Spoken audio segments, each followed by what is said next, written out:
Oh, nope. It's blurry. Nope. Too much reflection.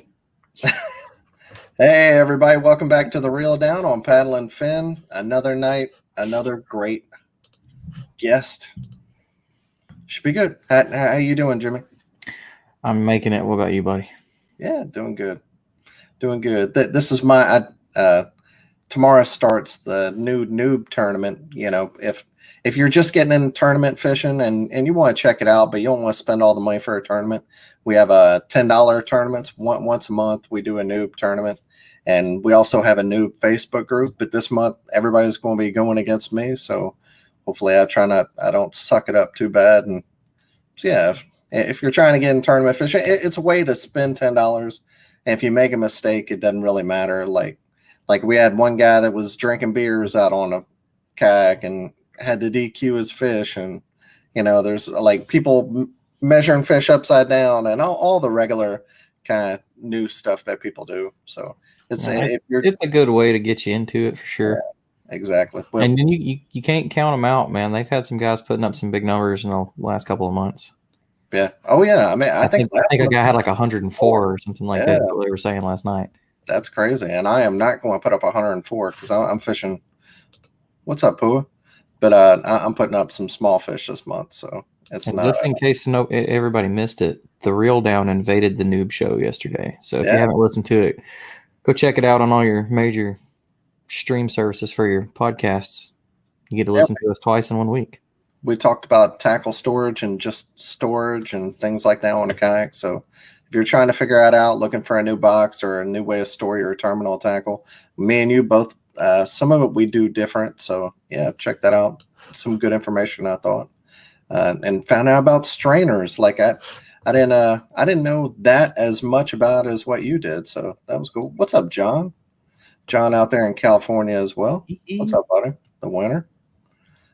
And so yeah, here we go. So tonight, I think tonight's actually going to be kind of a sneaky tough show. I say that we're having on Rus Snyders. If you don't know, he's the 2019 KBF Angler of the Year. Or this year, he's lighting it up. And I am going to go through all those stats. But we had him on. But looking at his Tourney X stats today and putting them on paper, getting ready for the show, it actually kind of blew my mind. Like I sat there and thought about like how good he's actually doing, and we all want to be better anglers, and sometimes it can be tough whenever we struggle, and then we see somebody who's doing so good nationally and just destroying the field. So it's hard to know exactly the questions we should ask so everybody gets the most amount of information from the show. So definitely everybody like and share the show. But tonight it's going to be really important to ask any questions that you have for Rus, so we can really get the questions that you feel you need to help be a better angler. Because Rus is, I mean, right now he's the best kayak angler on the planet. There's no doubt about it. You know, when we were growing up, people used to say, "I want to be like Mike. I just want to be like Rus." Yeah. Exactly. And I'll get to some of the numbers, but also Jody Queen, looking at his numbers, I kind of feel bad for Jody because Rus is having the best year ever. And Jody, if it wasn't for Rus, Jody's also having probably the best kayak tournament year ever. But Rus is just barely beating him. So, I mean, that just goes to show how good Jody is too. So, man, if I could spend an hour on the water with either one of them, the knowledge I bet you I could take in would be just priceless. For sure. And he was a guide. I'm sure maybe that's what we're going to try tonight. I'm going to see if we can do like a joint deal. Me and you, Rus, Chickamauga. I need some help. So, but he's probably not going to give me much because he's probably fishing that event too. So, yeah. So here we go. We're going to bring on Rus Snyders, the man that you just won 2 back-to-back tournaments in a row. 2 of the what Tourney X calls Elite Series tournaments. So congrats and welcome to the show. Thanks for taking some time out of your day out there in beautiful California. Yeah, no problem. Yeah, I really appreciate you guys having me on again. It's always always a pleasure talking to you guys. Yeah, man. So all right. So I'm going to just go through some of this. All right. I know you're a humble guy. And I don't want this to get weird because I'm not trying to blow smoke. Oh, look, here's the other greatest kayak angler. Yeah, Jody says I like spend an hour on the water with you too. I wouldn't. I'd go out, do some new fishing at the New River with Jody. I know he loves it out there, and he's such an awesome guy. Remember when I first met him, I was doing a trip to the New River with my buddy. I was talking to Christine because I know she goes there a lot. She's like, you need to talk to is Jody Queen, and she introduced me to him. And without even knowing me, he just helped me. So he sat there with me for 20 minutes after the tournament, went over all the different floats I can do and different. I mean, Wow. there isn't a guy out there that's a nicer, more helpful, humble guy than Jody. He's I'm so really jealous class of y'all's act. friend circle. The what? I'm so jealous of y'all's circle of friends. So I was talking to Christine, also one of the greatest people fishing right now. And she gave me Jody's number, also another greatest fishing person right now. She didn't give me his number. We were at, I think we were at Gunnersville or something like that for the Hobie last year, and she just like walked around. She's like, "I'll find him somewhere," and she found him, and that's even better. Yeah, I was sitting at Christine's table for that tournament. She didn't tell me. She didn't introduce me to Jody, so I guess she didn't like me. Like I was sitting at a table, and then she comes down, and I'm talking to a bunch of other people, and she comes and sits at a table. I'm like, I was even starstruck. Hey, that's Christine Fisher. How about that? Because I had never met her before. All right, man. So this is going to be awkward for you, I'm sure, but I gotta go over these numbers. You have 72 total tournaments in Tourney X. 22 out of 72 first place finishes, 7 seconds, 7 thirds, 56 top 10 finishes. So 78% of the time you're in the top 10. 78% of the time, Russ. That's ridiculous. And here, just in the last June, July, and August, the last 3 months, here's what you've done. I mean, what you've done, but here's a recap for everybody who doesn't know who you are. On the KBF on Loudon, you got first on Saturday, second on Sunday. You got 11th in the Hobie on Kentucky Lake. 12th, your worst finish in the last 3 months was a local club tournament, KBF Tennessee on Avondale. That's the toughest ones. You got all sorts of sticks on that one.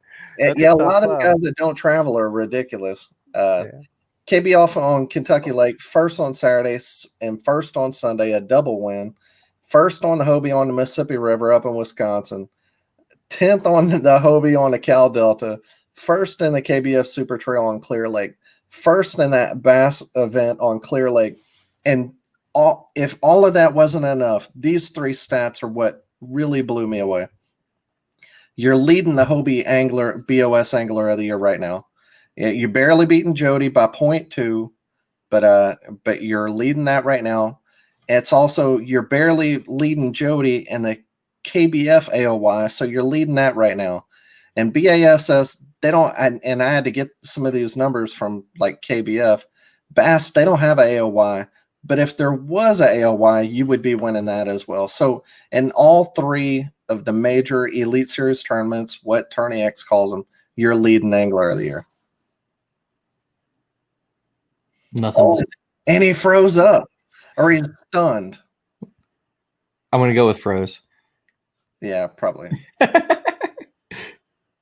He knows what he's done. That's insane.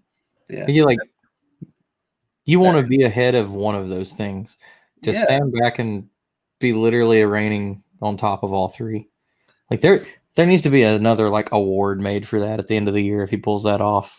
Yeah, exactly. Mutant, that is the word. Jody, dude, you're right there too, man. But that factors in, like, does that change what tournaments you and Russ are going to fish? There's not a whole lot left, so I guess it really doesn't because you've already planned what you're going to do. But maybe earlier in the season that would change the factor. I don't know, man. Y'all two and Cody, and there's obviously a few of y'all, but y'all two right now are on just a ridiculous roll. And we'll get Russ back here in a second. It might be without video, but we'll get him right back.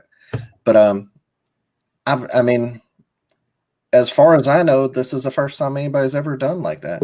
Yeah, and he won the 10 as well. Yeah. So he I don't know. He's going back to the 10. So there he is. Hey, got my phone overheated. My phone overheated. Said, yeah, I never had that happen before. Yeah. Yeah, usually that happens when you're fishing. Yeah, well, it's sitting out in the sun. It's out in the sun. I'm just gonna hold it. I'm not gonna use the mic. Can you guys hear me all right? Yeah, that's fine. You're Yeah, perfect. you're good. Okay, I'm just gonna do it this way, and I took the cover off of the case off of it. And hopefully that helps. All right. Steve Owens is giving away your secrets. Yeah. Cast Cast out and dead stinks it. You just don't move. So is that what you do? You're just super slow? Yeah, you're a slow fisherman?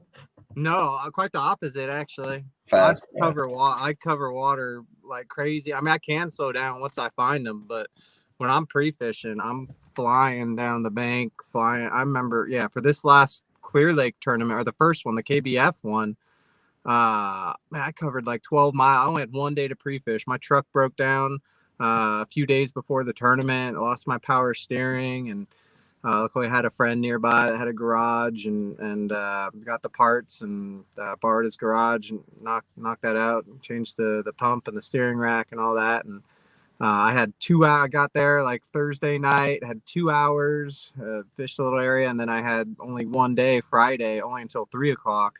I covered like 12 miles in not even a full day pre-fishing. So I cover a lot of water when I pre-fish, and sometimes I fish fast too, and once I find them, I can slow down, but yeah, I fish pretty fast. We're gonna get into that because I want to know, like, as much as you can say about, like, from start to finish, how you're finding the better quality fish, what you do once you find that, how you break that down. But we'll get into that in a minute. How do you feel? Like, whenever you win, I mean, whenever you win 2 tournaments like that, you've done something great, like some other people aren't doing. I mean, how do you feel about that? Are you just like, I put in the time and a little numb to it, I guess, at this point? I don't know. It's hard to kind of find words how to describe it or what to say when I keep doing well in tournaments, because it's kind of, a lot of it's kind of unexplainable. I know a big part of it must be just being happy with life, not having a lot of stresses. My family, my parents are healthy.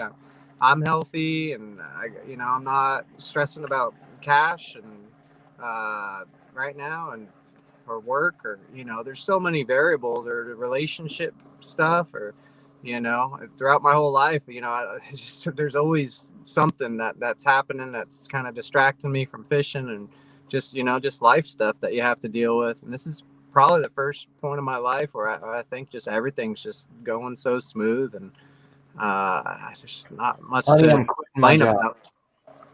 Just zen and even flow, huh?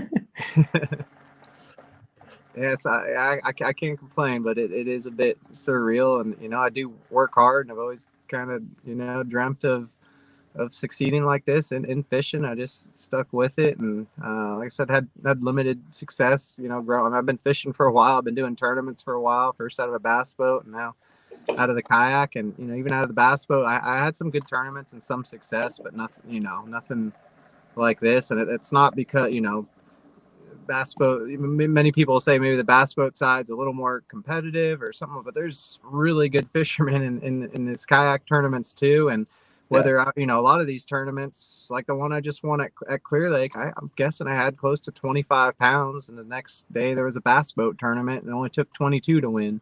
So it's a lot of the weights from the kayak tournament carry, they're pretty consistent with the bass boat tournaments too, I feel like. And do you think that,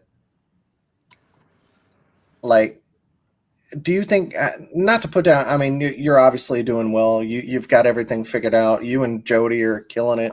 You're making a decent living at it. Do you think that you're going to have to make that?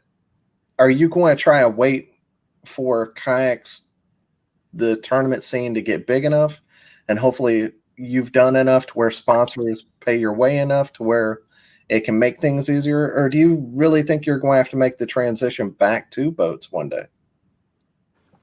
I hope not. Yeah. I don't ever want to go back, because I came from a boat to go back to boat. I have a lot of people ask me that, and And that's another thing where I said just like having kind of a stress-free life. Well, a lot of besides all the family or health or jobs or relationship stuff, a lot of it's just the stress of owning a boat. It's like every time, like every 10 trips, like something breaks, and whether it could be right before a tournament, or it could be, or something's not working right, or you're having to dump several $1,000s into fixing this thing, and then just all the time it takes to maintain it. And it's just not sustainable. All the gas, the insurance, and unless you're really winning a lot of tournaments and doing well where you don't have to worry about it. But most of my life growing up with a bass boat, I was busting my ass working, all the time just so I could fish, and most times lose most of my money, even if I broke even, made cash a check, and that would basically let me break even for the weekend most times once you take into account all the other expenses. Yeah. So yeah, that's just a big part of it. I mean, with the kayak, it's just so much less maintenance and so much more time that you can concentrate on fishing, and my overhead's so much lower. I don't have to bust ass and do a bunch of power washing jobs just to save enough money to go on a trip. What because I came from boats. What do you think happened? Like, it seems like bass fishing went from, I'm a bass geek with just, with the boat side. I still love that side, but like, what happened? It seems like it went from an everyman sport to, like, you can't even afford it. You can never. It's even if you're great, it's so hard to make any money to make it even reasonable to keep a bass boat. Yeah, I mean, if you're competing at a high level in a bass boat tournament, it's like you gotta have a 20-foot boat at least with a 225, 250. You gotta have your power poles. You gotta have Ford graphs. All that stuff. Hydrowave. What's always killed me with the bass boat thing is, as it's evolved, it's always like, well, if you don't have a $90,000 boat, or it started lower than that, but that's what it is now. Like, I can only imagine what I'd love to see some of the pro anglers' actual expense sheets for a year. Now, I know they've got big sponsors and a lot of help, but money is still coming out of your pocket. Even if you're cashing checks, even if you're cashing 20, 30 grand in checks for a year, I guarantee you, between the boat payment, just the depreciation of the boat too. That's what a lot of things people buy a $80,000, $90,000 boat, and then it's worth 60 grand when they leave the parking lot. Yeah, by the time of 5 years down the road, it's now worth 30, and you've lost $60,000. $20,000 a year just goes to depreciation on a newer boat. They finance it for 30 years, so you'll be okay. Oh yeah, you finance it, and then all the all the interest and stuff you're paying on top of it. And like I said, it's just for me, it doesn't make sense and just doesn't seem sustainable. Like, I feel like it doesn't make sense for anyone, and they just won't admit it. Yeah, unless you're so loaded that it just it doesn't matter. Or if you have that much money, that's fine. But that's a small percentage of.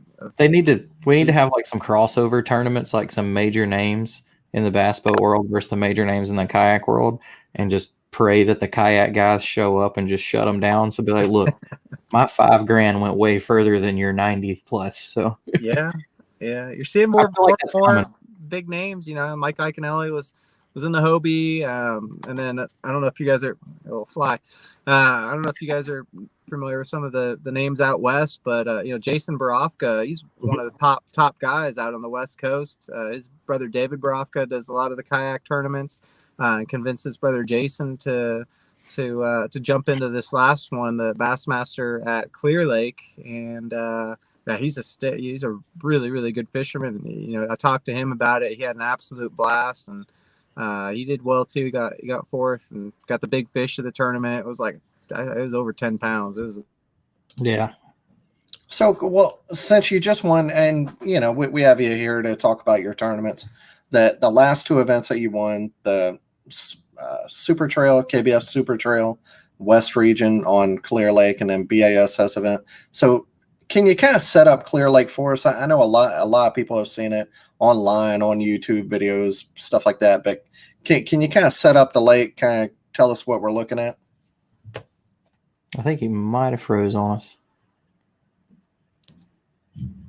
Yeah, we'll have to get him with just the without the camera. Yeah, it looks pretty bright. I bet you his phone is sitting there baking on the dashboard. Yeah. Trying to read that comment and it's freaking out. He'll be right back. Yeah, that it like he's talking about, seeing the boat guys come down though, it's getting like interesting. Like I want to see it like spark an interest in them where like they show like Mike, like Ike when he came down, fished that event and struggled a little bit. You know, he still did fine. Yeah, and the morning. There were things to learn and develop. Like Yeah. for somebody like me, anytime I do something new that I like suck it up, that's what kind of I'm like, okay, I want to figure this out.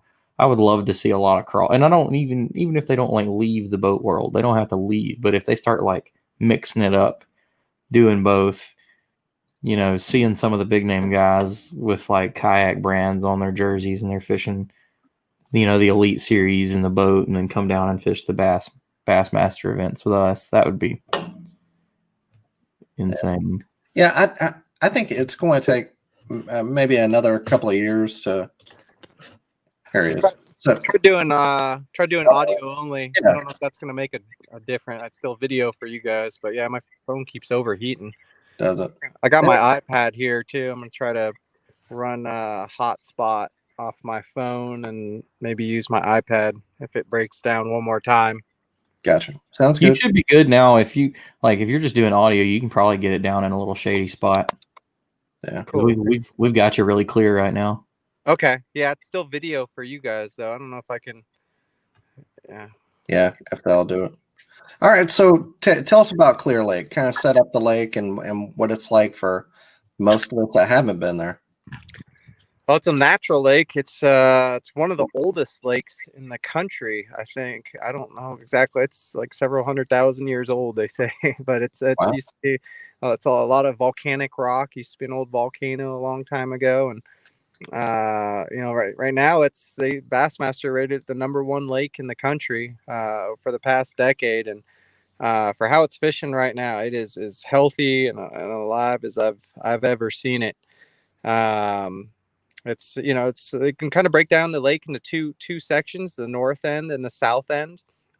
The north end is kind of a shallow bowl, a lot of grass. It's mostly grass fishing. There's a few little creeks and stuff that come in as well, and mostly grass. A lot of docks and stuff along the bank.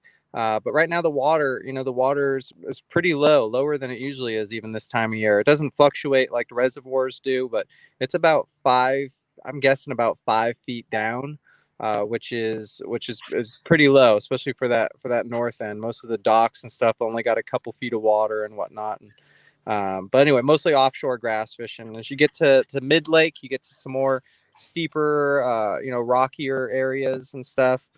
Shag Rock and Henderson are two of the you know, probably most popular honey holes on that lake right there at the mid lake where it narrows down. And as you get into the south end of the lake, you got a lot more rock, a lot of docks and stuff around there as well, but it's just a little bit steeper. You get about 45 feet of water, is about as deep as it gets in the south end. The north end, it's, you know, deepest spots maybe 15, 20 feet, something like that, but you got to be way out in the middle. You know, you could be 100 yards, 200 yards offshore, and it's only like 6-7 feet in a lot of places up in the north end. Wow. But yeah, there's grass down south too, and some docks. Not a lot of wood in that lake unless you go to like one of the two major creeks that enter in, like Rodman Slough or Cache Creek. You're gonna have some wood and some laydowns and stuff there. So there's a little bit of everything, as far as, you know, you can really fish your strength in that lake. This you know, this last couple weeks, it really seemed to me like the grass bite kind of dominated, but a lot of time, you know, just as easily like an offshore rock pile or ledge bite or something like that could easily, you know, win a tournament this time of year as well. And going into the fall, you know, as well, it's going to fish smaller and smaller though as it gets, you know, as that water drops and the grass starts dying off. Come fall time, it gets really, you know, there's only certain areas that hold them, and those areas just get so crowded. So yeah, this is probably my favorite time of year to fish it, though. I'd say right now, July and August is probably my favorite. And you used to guide on Clear Lake, right?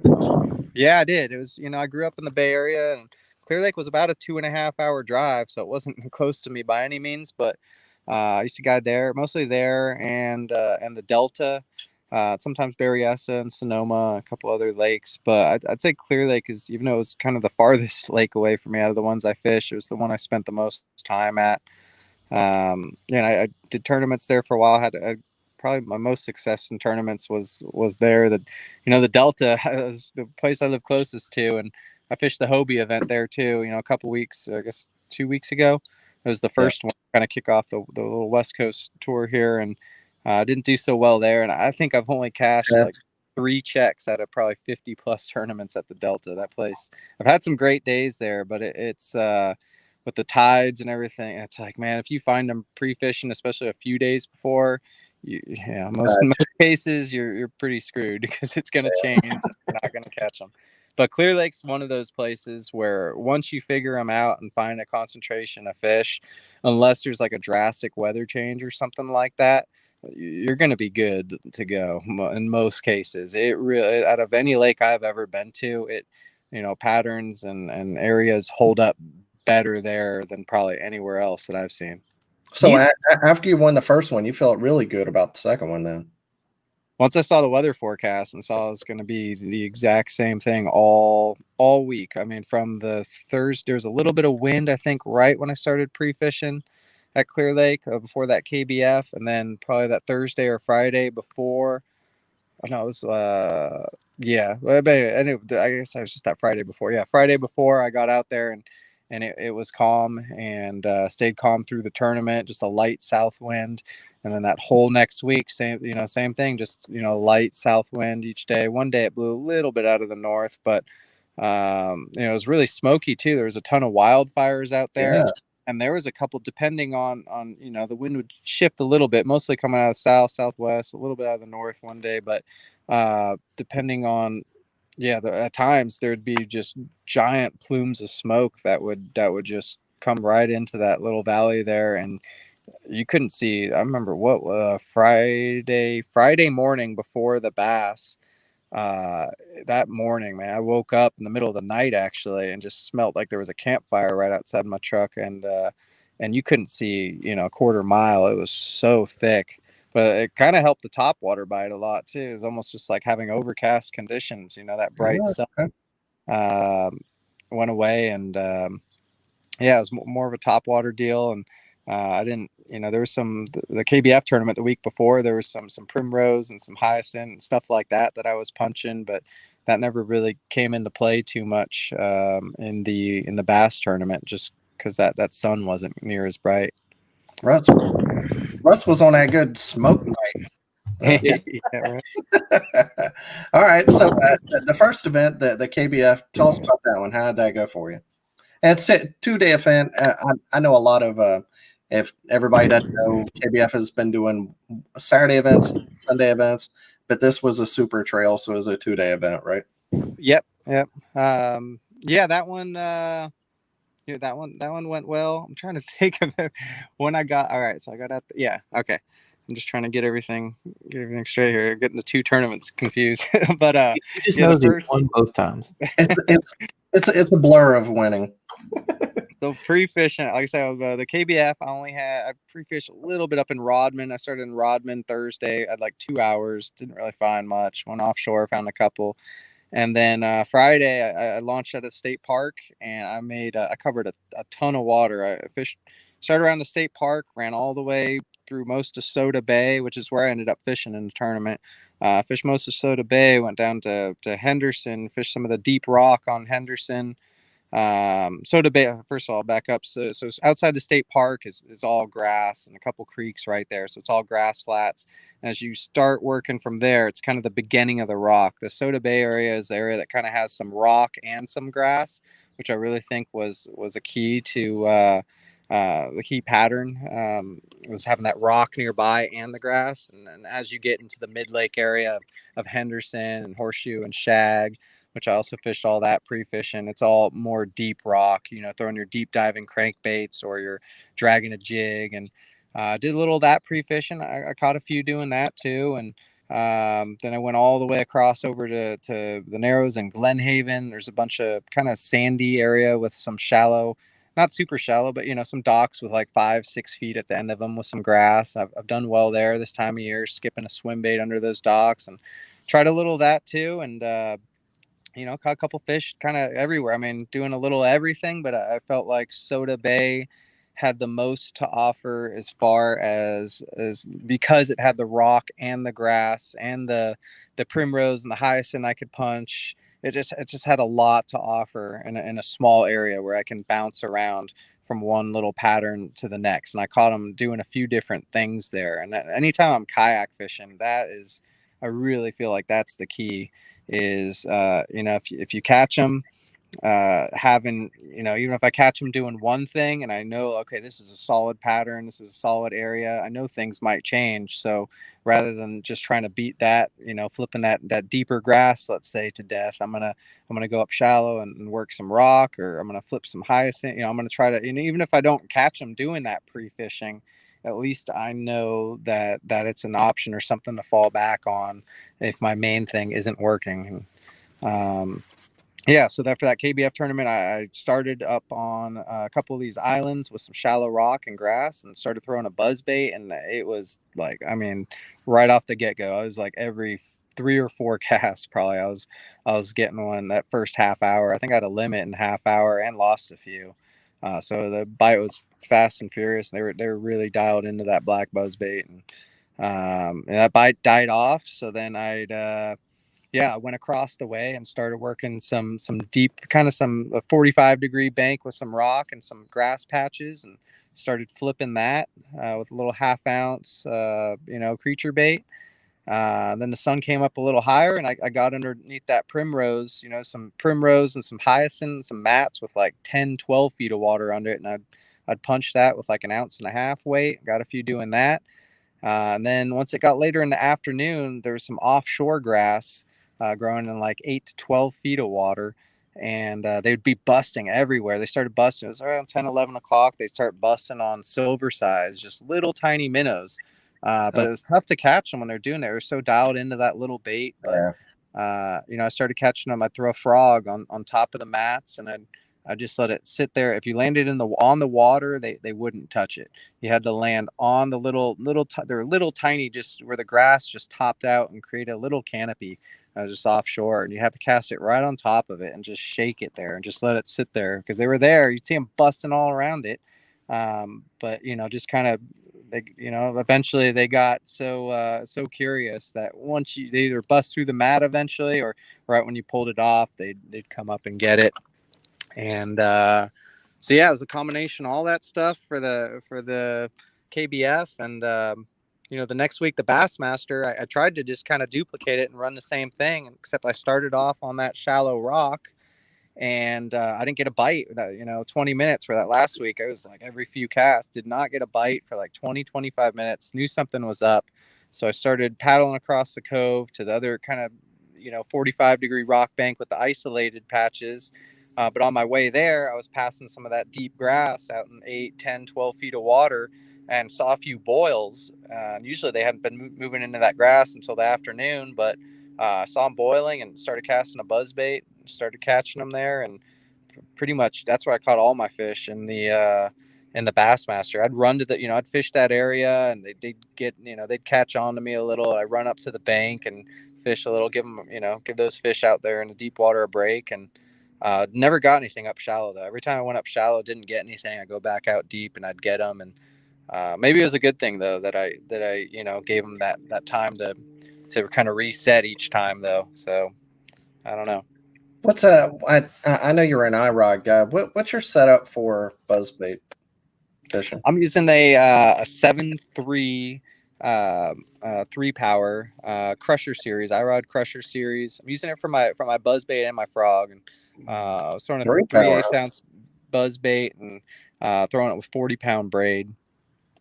Okay. I'll use that for my frog too, as long as it's not like heavy. I don't mind that 40-pound braid as long as it's more like open water, not like super heavy cover. If it's really, really thick stuff, I'll go to like 50, sometimes 65 if I have to. But if it's more like open water or sparse stuff, I like that 45-pound braid on the buzz bait, or 40-pound braid, sorry, on the buzz bait or the frog. Okay.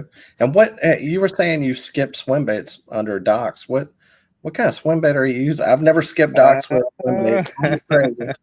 I can't tell you that. No, oh, that It's I was a throwing. secret. That one's a little secret one, but I haven't even, to be honest, I caught a couple over 10 pounds at Clear Lake back in the day on it, and I haven't even thrown it that much since. But it's a little bluegill one, let's say that. Can you But tell us the size? it's small. It's like 5-inch. It's like a 5-inch little bluegill swim bait.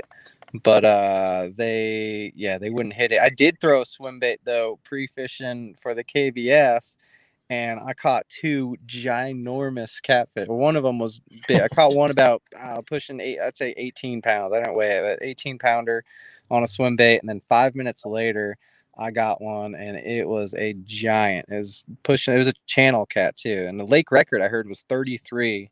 I wish I weighed it, or I was like 30-pounder, man. It was huge. But yeah, That's I still didn't weigh fun. it. It was fun. It was fun just getting anything that big. Oh yeah. That was on a mag draft. I was throwing that around, getting some fish pre-fish. If the wind would have blown enough, I would have probably thrown that more in the tournament, but it was pretty calm, slick conditions for the most part. With the mag draft, do you throw the line through or the freestyle one? I've been doing both, but this last one lately, I've really been liking that freestyle. Just putting a 6/0 owner beast hook in it, a 1/4 ounce. It works good. That seems small though. It catches them. I put it in there. I'm like, dude, that hook's way too small for. Like, I watched the Chris Zaldane video. I think he said 6/0. I put it in there. I'm like, God dang, that doesn't fit on there. But it's got that big wide gap on it, and it's wide enough. I guess you could use that 8/0 too. I think it's like a 3/8, and I'm sure that would work too if you're trying to go a little bit deeper. But usually when I'm fishing that thing, it's especially the weedless one, it's going to be around weeds that are in that 3 to 6 foot range kind of thing, or rock. That time with those catfish, I was catching it on rock, but yeah, it's a good bait too. Yeah. So here's Mike Morcone, he did great recently. How do you break down a new lake? Well, first, I'm just gonna look at the type of fish I'm catching, whether I'm going for largemouth, smallmouth, or spotted bass. And then just break down the cover, whether it's grass, rock, wood, docks, and you kind of look at each area and see what it has to offer. And when I'm pre-fishing, I'm going to do a little of everything, unless I'm really dialed in, like committed, like, all right, I know I'm going to go way back up some creeks and do that. Or if I'm going to fish, I know I'm going to drop shot main lake points, or sometimes I have an idea going in, but a lot of times if it's a new place, I don't know what I'm going to do, and I just do a little bit of everything. Like I said, the biggest thing is just I cover a ton of water, just like I did with that Clear Lake tournament. I found an area that had a lot of stuff to offer, where I can do a bunch of different techniques and a bunch of different stuff. And if I catch them doing one thing, I'm gonna, let's say I'm find a pattern in one area. I'm gonna do one of two things. If I think that that's a concentration of fish that can win a tournament, then I'll just commit to that area the rest of my time pre-fishing, and try to expand, and just dial the area in, and really find all the ambush points, and really find the spots within the spots, and just so when I go to the tournament, I can be as efficient as possible. And another thing that I do is, if I find, let's say I find a offshore grass spot, but I'm in an area where that's all there is just offshore grass. There's nothing up shallow. There's no rock. There's no there's nothing like that at all, except for that one pattern. Then maybe I'm going to take that pattern and try to duplicate it somewhere else on the lake where, okay, there's offshore grass that's kind of like this area, but it also has docks, or it also has some rock, or it also has, I rather, if I'm going to be fishing a tournament, I'd rather be in an area where it has, all alternative ways of fishing rather than just the one way that I've caught them. If you had to be locked into, let's say you have good fishing there, multiple things going on, and you have another area that you only have one thing, but maybe a bigger bite, and you can only choose one, like you can't do multiple ramps, what do you choose? It just depends on the situation. That's part of it. Maybe that one area that's by itself isn't going to get as much pressure too. And a lot of times boat pressure and stuff plays a big factor. And, a lot of times I want to get away from the crowd. I do not like fishing in a crowd. So yeah, that determines a lot too. There's a lot of, variables, I guess. But more cases than not, I want to try to get away from the crowd as much as possible. And, and I want to find areas that have lots to offer. To expand on that, so when you've found what you're fishing, it seems like that you obviously you're winning. You seem to be on the better quality fish for most of your events. Is that something that you're finding pre-fishing, or are you finding like a concentration of fish? And like what we don't see during the day on Tourney X is that you're weeding through tons of 15s to work your way up to all of these bigger fish. This last tournament, that was definitely the case. I caught a ton of fish. I mean, over 40 fish a day, both for the Bassmaster and for both days on KBF. I'd say I probably caught over 40 fish, and I was weeding through a lot of 16, 17 inchers, just a lot of them in that size range.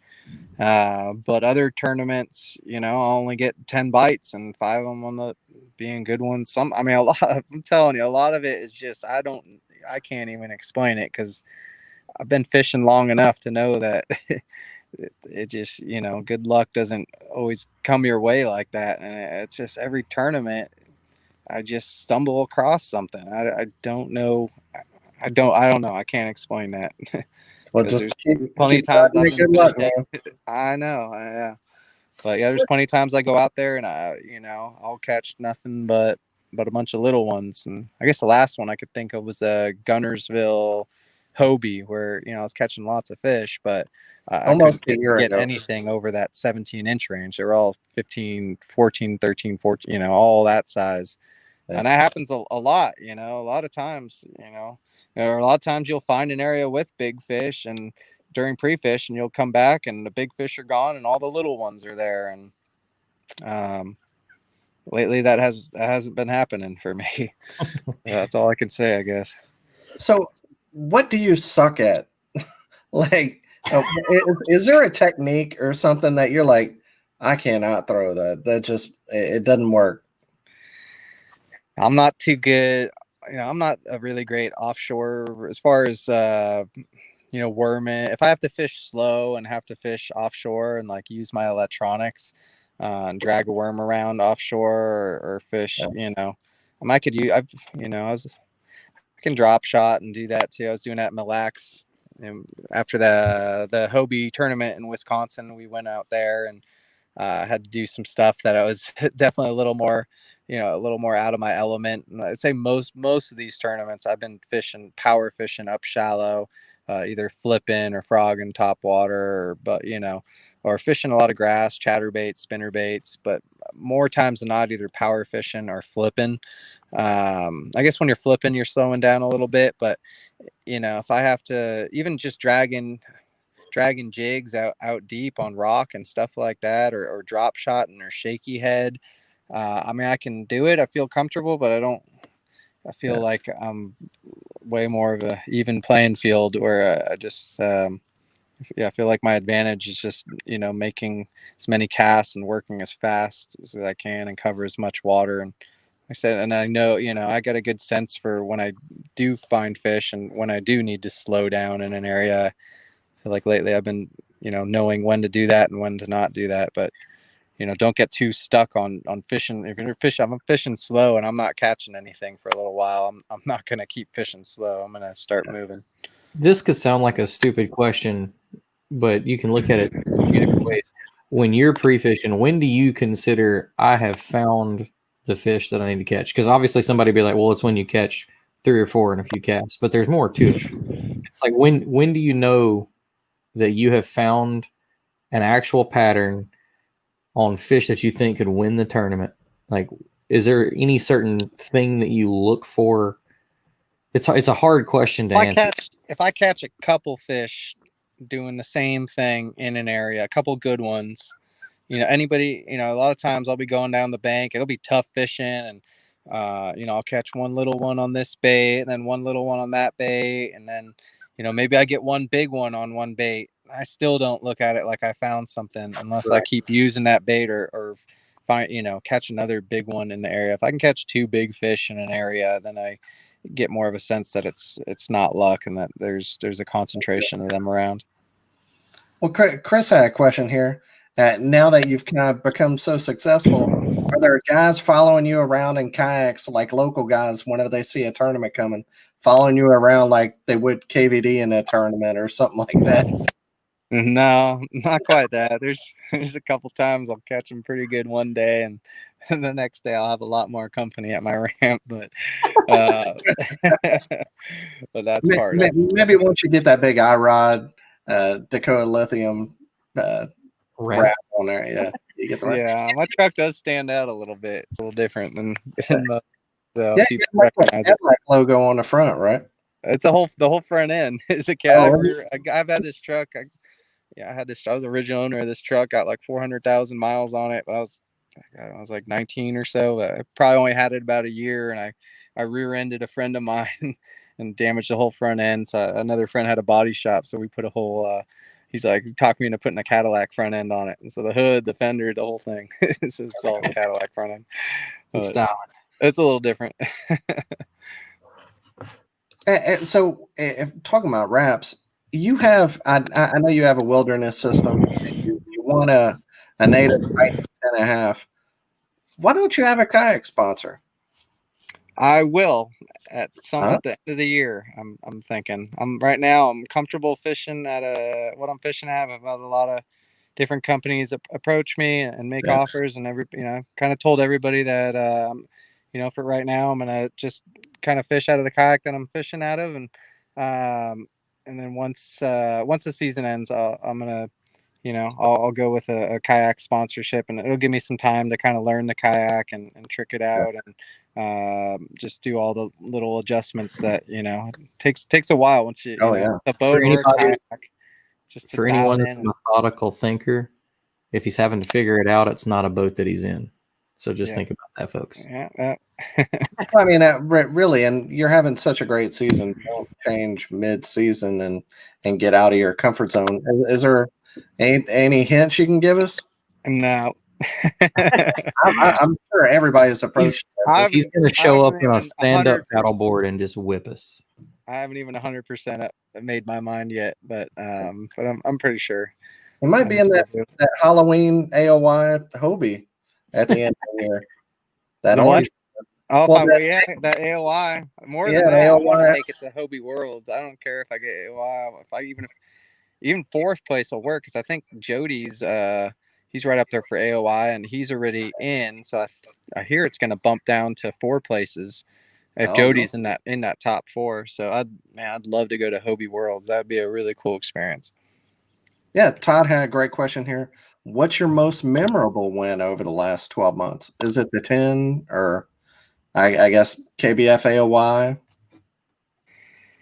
Those are 2. Yeah, KBF, the first one, probably, I don't know, either lacrosse last year, because that's what really, actually I won the state championship, which was a big deal for sure. But then once I went from there and I kind of carried that momentum over, I was at Chickamauga, Tennessee State Championship, and I went from there straight to Lacrosse, Wisconsin, and came all the way back from like 5th place in points to not only win the AOI but also win the tournament, and that was definitely special. That was one of the more memorable ones, and Even though it's short time, I'd say this Clear Lake tournament just this past weekend definitely be pretty memorable, just because I had Going back home in a going kayak. back home to California and fishing it in a kayak. And I had a big group of my friends camp out with me over in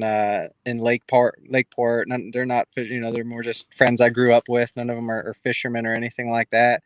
But they came all the way out to kind of support me and see me. And a lot of them, some of them I still see every time I go. I keep in touch with a lot, but there's a good number of them too that I haven't really seen since I moved. And just to see them come out and support me, and and be able to hang out at this campground. We used to have big camping trips there every year growing up as a kid, probably in late teens, early 20s.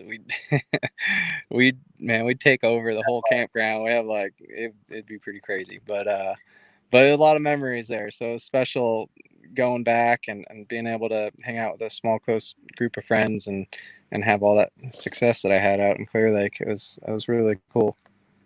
Very cool. Yeah, we were joking around, saying that Russ just went out there to let everybody in California know that he's still the man, and that's still his. This is still my lake. Y'all need to remember me. Clear Lake, maybe the Delta. It's no surprise I got spanked there, but yeah, 10th. It's bad first. It was only out of 50 though. That's yeah. And so here, I guess, kind of changing pace here. A question I had is, everybody talks. I really wanted your perspective on this. Everybody talks about growing the sport, and since you came from the bass boat side, and like you said, you don't want it to turn into that. What are your thoughts on how the sport can grow in a positive way without the negatives of becoming what the bass boat side has become? That's a good question. I mean, there's a lot of positives in bass boats, and a lot of the negatives, is more just the cost of everything. And there are some people too.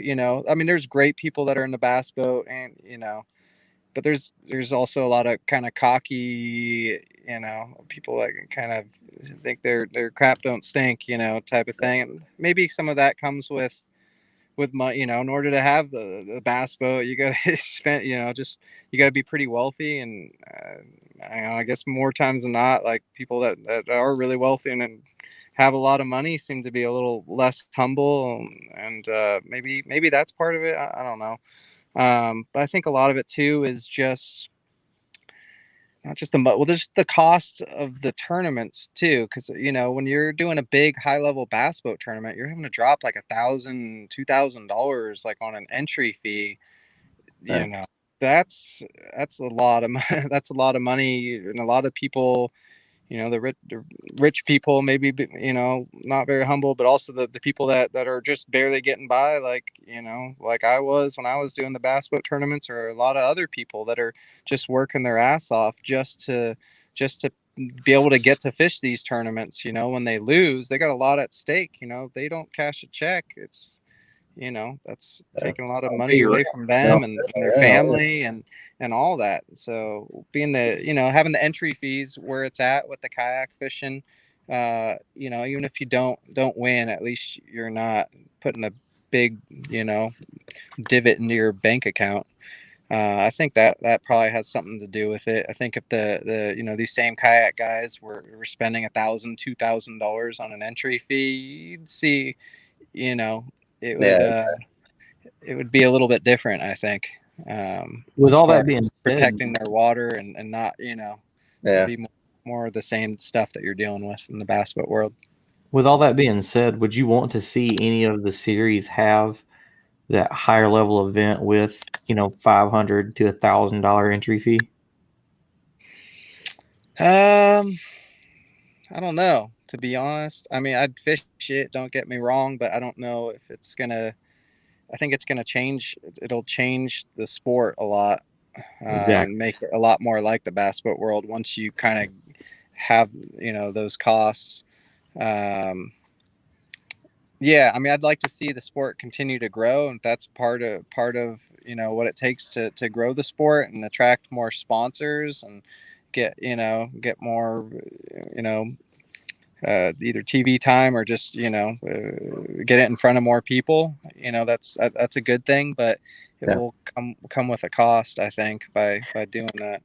I think that one event a year at like the end of a year or something would be okay. But I agree. I think that where they're at is about where it should stay, because anybody you talk to in kayak fishing, whether they're tournament fishing or just fishing out of a kayak for fun, it's the community and like how everybody's just good to get along with. Like you were talking about Jody, giving you information, and everybody's just super friendly.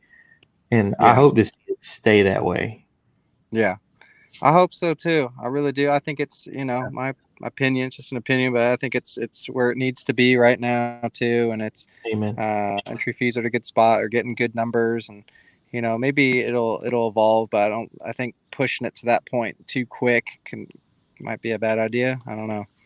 Oh, and one last question on that. So, as far as like getting anglers to a point where they're making a living on this, instead of raising the entry fees and having bigger payouts, what would you say as keeping the entry fees like they are and just having more events?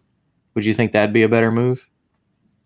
More, I mean, every year it seems like there's more and more events and more opportunities, and it's to the point now where you're having to already kind of pick and choose what you're going to do. I know, like this next tournament I'm doing is at Lake Dardanelle, is the Hobie, and at the exact same time there's a KBF on Pickwick, and a lot of people Wheeler, on Pickwick Wheeler, stay in Arkansas.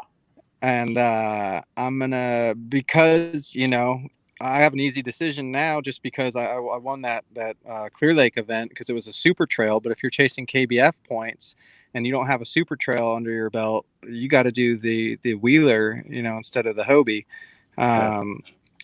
So in this case, I did good in the super trail, so I won't have to do that. I'm gonna go fish the Hobie, but like I said, I think there's more opportunities, and even besides KBF and B.A.S.S. and Hobie, there's other opportunities, not just through local clubs, but I forget the name of it, but the bracket, the bracket style tournament, KBBT.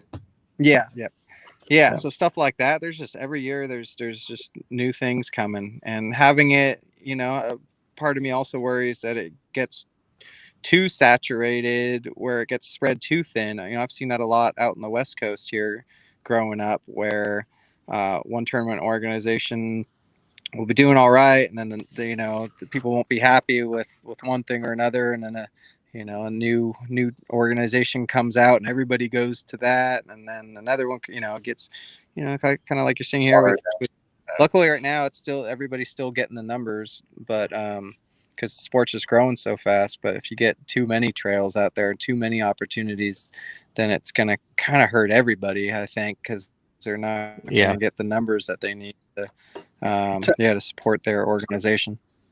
Todd go ahead, Dan.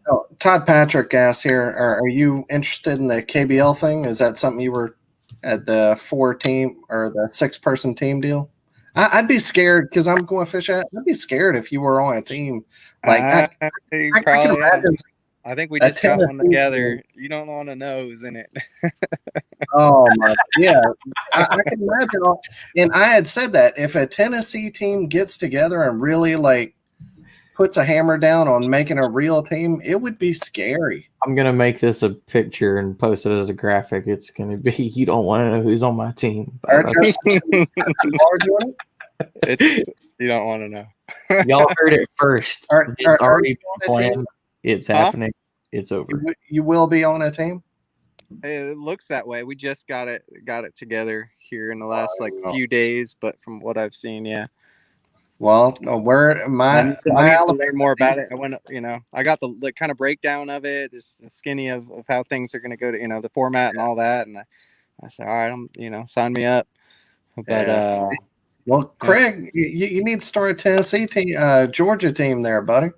The well, because I know we have an Alabama team, so we'll be playing you, and I know there's a Louisiana team and a. Oh, is it already posted? I don't know if I can. I could tell you who's on the team. If I don't know if it's. No. Hold on. I think they're going to do like a draft event where they everybody does. They say who's going to be on the teams, but I know right now. I just didn't want to spill the beans on anything. Yeah, but I it's already think out there. I wanted to know. There's probably 16, 17 teams right now. So hopefully, if we can get up to 32, hopefully we can get a Mississippi team. Hopefully, Brad Case, I know he's trying to put one together, and so we have a little region. Our region would be Craig, like Craig's saying, Tennessee, Alabama, Georgia, and Mississippi. That'd be a great region. I don't want to.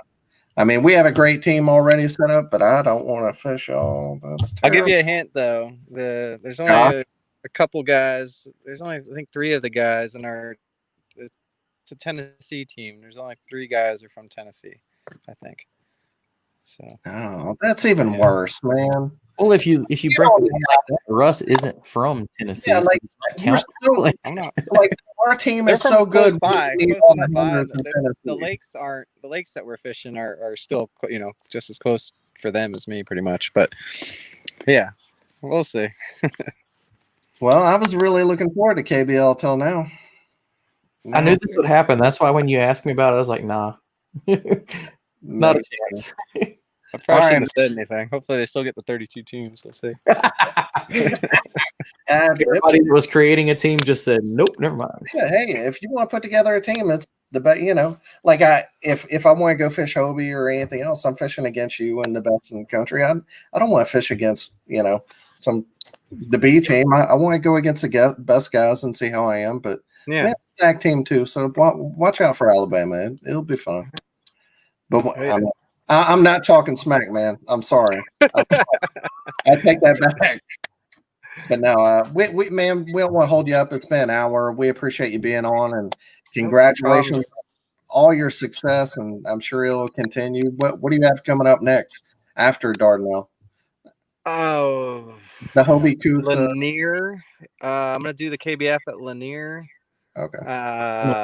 The Hobie at Coosa, the national championship, the Gunnersville, what else do I have? The Hobie TOC, and at Fort Loudon, and the Bassmaster at Chickamauga. There might be one other one in there, but those are the ones I know for sure. And most of those are like in your region. Like that's the people. They're all pretty close. Yeah, I don't have to travel as far. It's not a 36-hour drive to the other side of the country, which is nice. But when either at the Bass on Chick or when you're down here for the championship, man, we need to catch up and hang out for a minute if you get a minute. Me and Dan are both down here in Alabama. I'm like 45 minutes from Gunnersville. All right. Yeah, I'll be. I haven't fished Chick in that time of year ever. That's a pretty late one. It's like November 21st. That'll be interesting. I don't know what to expect with that. And Tony, Russ does not have a job. He does it full time now. Yeah, I've still been power washing. I power wash decks and fences, restand and seal them, and driveways, and power wash houses. As much as he's won and done good this year, he's only done it 3 times this year. But he does have a job. I haven't done any power washing in the last couple months, but there was like a 3-week window in between tournaments where I was busting ass right before my big road trip. I was working like 6-7 days a week trying to stack up some money just in case the road trip didn't go well, but it went pretty good. It turned out okay for you, buddy. Not bad. All right, man. Well, thank you guys. I really like to thank you for having me on the show. It's always a pleasure talking to you, and I'd like to thank my sponsors, iRod Fishing and Dakota Lithium, for all that they do for me, and it's really made a big difference. Especially just traveling this country and seeing all the places that I have, and those Dakota Lithiums. I've been pretty much living out of my truck here for the last couple months, and those Dakota Lithiums are a big part of what's made it possible. Just so I can charge all my my Torpedo battery, fish finder batteries, and finally getting rid of my damn cooler. I'm sick of getting ice every 2 days, so I'm gonna get a little tiny mini fridge to keep in here as well. Nice. So those things are amazing if you spend the money on one of the nice ones. Yeah, like a or something. Yeah, they're like close to $1,000, but I've been spending like $60 a month on ice. I spent $120 on ice probably already in the last couple months. So I figured it'll pay for itself. So long you have an ice budget. Like you got a monthly budget. Mine's like, the mortgage, the electrical bill. Yours is ice. And then on the other end, he's looking at it. We're like, okay, so if I win this event, I got that fridge put in.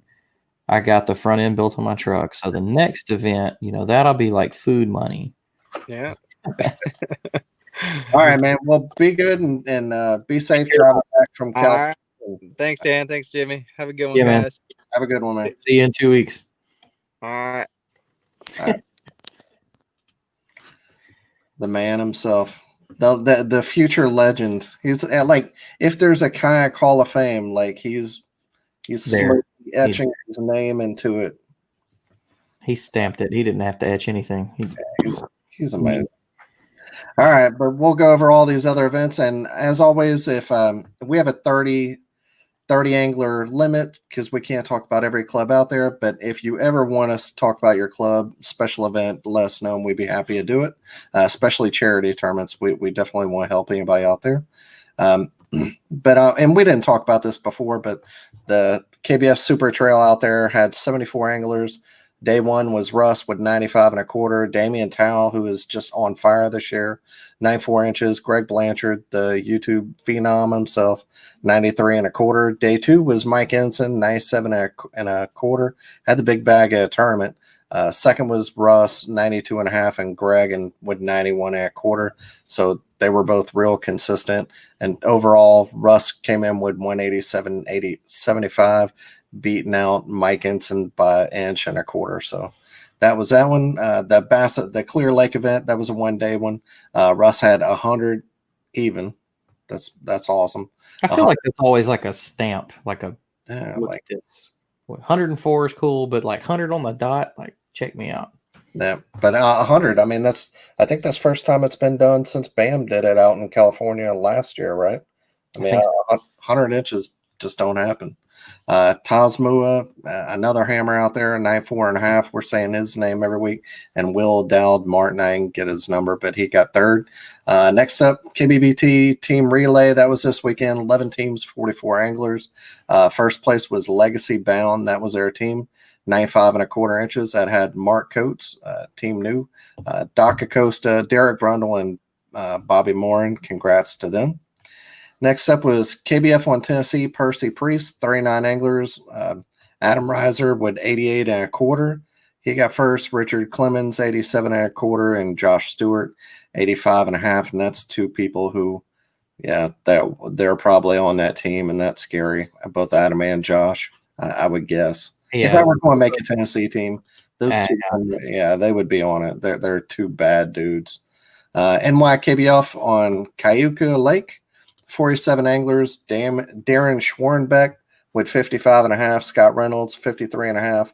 And Scott Reynolds with 53 1/2. I put him twice, so there was a third place guy. Unless there just happens to be two people named Scott Reynolds who got the same. But he paid his entry twice, so he could double do it. There you go. KBF Super Trail Central Region, Lake Winnebago.